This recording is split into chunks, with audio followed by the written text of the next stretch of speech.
तीन वातनाशक औषधि है। मेथी का दाना तो है ही, चूना उससे थोड़ा 1 डिग्री ऊपर है। मेथी दाने से चूना सबसे अच्छी वातनाशक औषधि है। चूने के बारे में भागवत जी का बहुत रिसर्च है, बहुत रिसर्च है, और वो ये कहते हैं कि ये भगवान की दी हुई प्रचंड मात्रा में अद्भुत ऐसी चीज है जो आपके बात के सब रोगों को दूर करेगी। माने घुटने दुखते हैं, कमर दुखती है, कंधा दुखता है, चूना खाइए। फिर वो कहते हैं कि इतना ही नहीं, शरीर में कैल्शियम जो है ना, कैल्शियम ये एक घटक है, माइक्रो न्यूट्रिएंट इसको कह सकते हैं अंग्रेजी में, सूक्ष्म पोषक तत्व है। ये कैल्शियम के बारे में जो गंभीर बात है आज के विज्ञान के हिसाब से जो मैं कहना चाहता हूं, भागवत जी ने तो 3500 साल पहले कह दिया, आज का विज्ञान उसको प्रूव कर रहा है, कंफर्म कर रहा है। वो ये कि कैल्शियम की कमी अगर शरीर को है तो आपको 20 नहीं 50 बीमारियां आएंगी।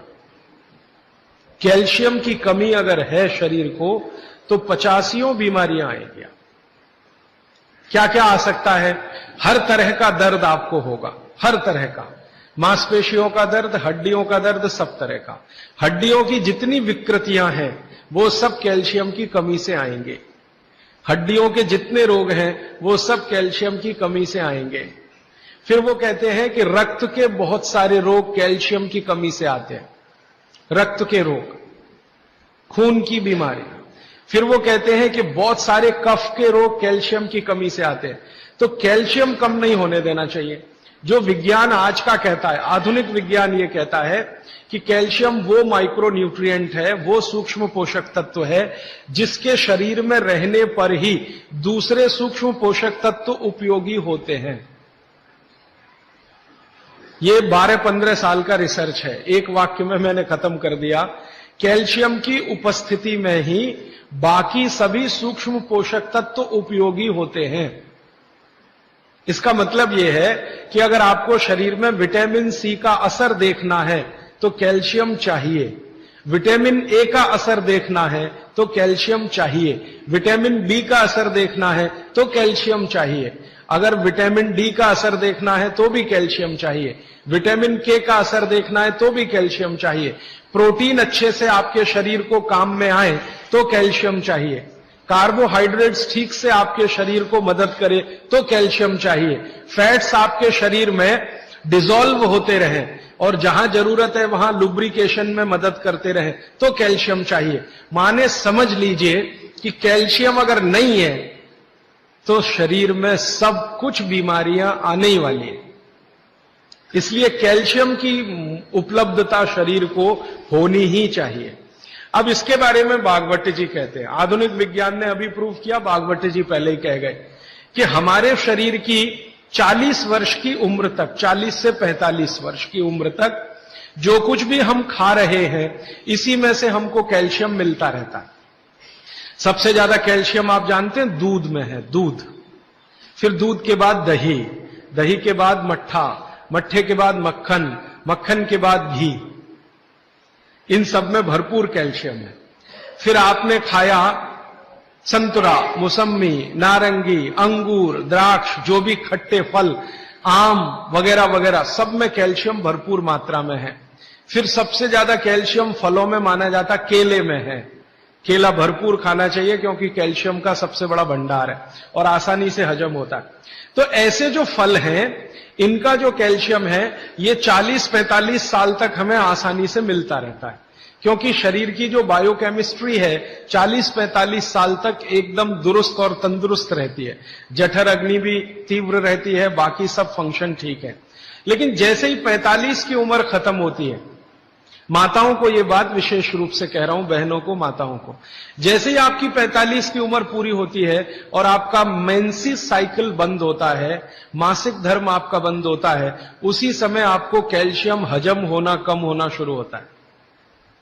आप कितना भी ये सब चीजें खाएं, केला भी खाएं, ये भी खाएं, लेकिन कैल्शियम उतना पूर्ति नहीं करता, क्योंकि कैल्शियम को शरीर में डाइजेस्ट कराने वाला जो हार्मोन है वो तभी तक आपको है जब तक आपकी मासिक चक्र की शुरुआत है।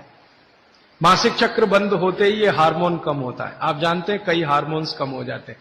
तो कैल्शियम डाइजेस्ट होना बहुत मुश्किल होता है, तब आपको जरूरत पड़ती है कि बाहर से कैल्शियम लें। इसलिए सब माताएं इस बात को ध्यान दें और इसको गांठ बांध लें कि 45 की उम्र होते ही चूना खाएं, क्योंकि अतिरिक्त बाहर से कैल्शियम उसी से मिलेगा।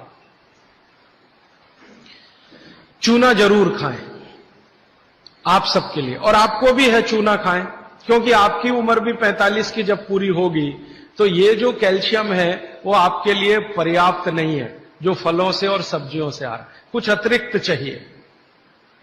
और चूंकि बाकी सब माइक्रो न्यूट्रिएंट्स कैल्शियम की उपस्थिति में ही काम आएंगे, इसलिए इस पर ध्यान दीजिए। तो शायद इसलिए इस देश में एक परंपरा विकसित हुई है पान खाने की। ये पान खाने की परंपरा बहुत वैज्ञानिक है, बहुत ही वैज्ञानिक। जिसने भी शुरू की वो बागभट्ट का पक्का चेला रहा होगा, बहुत समझकर उसने ये शुरू की।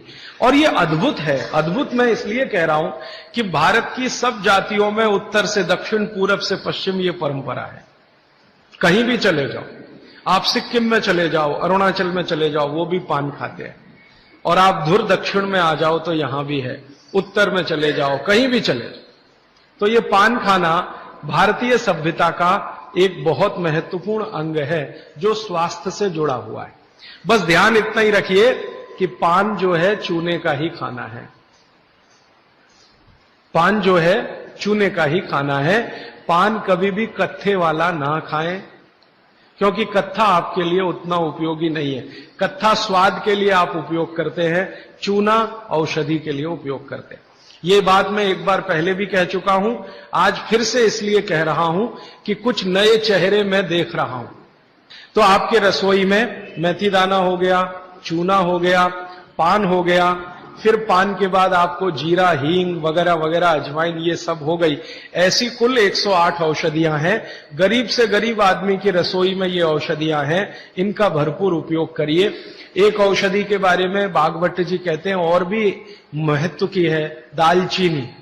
दालचीनी के बारे में बागभट्ट जी कह रहे हैं कि वायु के जितने भी प्रकोप हैं, जैसे दमा, अस्थमा, ये वायु की बीमारियां, अस्थमा, दमा, वात की बीमारियां वायु की, तो इनको खत्म करने में या समाप्त करने में या इन बीमारियों को ठीक करने में बड़ी मदद करता है दालचीनी।